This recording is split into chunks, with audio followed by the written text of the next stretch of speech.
So as investigators dig into the suspected killer's past, they will try to answer how a young man could be radicalized enough to plan and then commit such a profoundly devastating act. Let's bring in retired FBI Special Agent Robin Dreeke, pardon me. He is also the former chief of the FBI's Counterintelligence Behavior Analysis Program. This is just so difficult to understand, how you could come to hate somebody so much who apparently you've never met, that you're willing to take out a rifle and end their life. Can you shed any light on that for us, Robin? Yeah, sure. Unfortunately, he fits a pattern, being the killer, a pattern of what we've seen emerging in the last bunch of shootings, the last bunch of years, and that is an arc of violence and insecurities that is being fueled by this new form of online radicalization. You know, years ago when I thought of online radicalization, I thought of ISIS, but now it's these fringe groups that are feeling themselves victimized, that see themselves as victims and wound collectors, as we call them. And what's happening is Charlie Kirk represented everything he wasn't.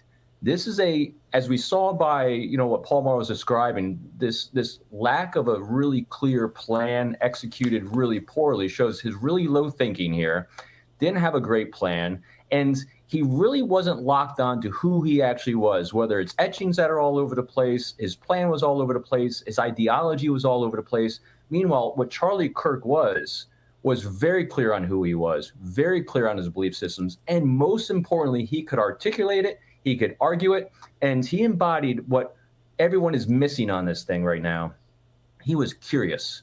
He was curious about people that thought like him. He was curious, most importantly, about people that didn't think like him. And this individual that killed him was never curious, not once. And so that is really the fuel that fired him up to do this heinous thing. Yeah, we read, and again, the details will come out if there ever is a trial here, but we read that he sat down with one of his relatives and they both started saying, hey, I hate this guy, Charlie Kirk, and he's coming to campus and I don't like what he says.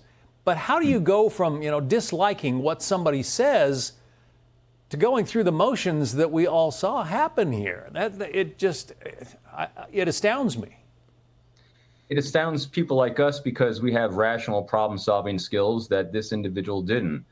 What always plays out in these situations, I think this is what's going to come out when eventually it does hit trial, if it does, and in the investigation, is there's always an arc of behavior that's constantly escalating, constantly being fueled by this inadequacy, this need to control, this need to constantly think and know in their own mind that they're right and correct. And so every time he encounters someone that challenges him, that makes him feel less than, it keeps fueling that fire. And along that arc, there is always, at least in past cases, a critical moment, a touchstone that sets them over the edge to move from really aggressive behavior, aggressive thoughts and language, right to violence. And so it's never a 0 to 100 to violence. There's an escalation. And so we're going to see that in here somewhere, I'm pretty sure. I'm not sure how long you were at the FBI doing sort of behavioral profiling, but have you seen this change? I mean, I just somehow can't imagine that, in the time of the greatest generation, for instance, in the 1940s, that young American males were thinking and acting this way, or were they?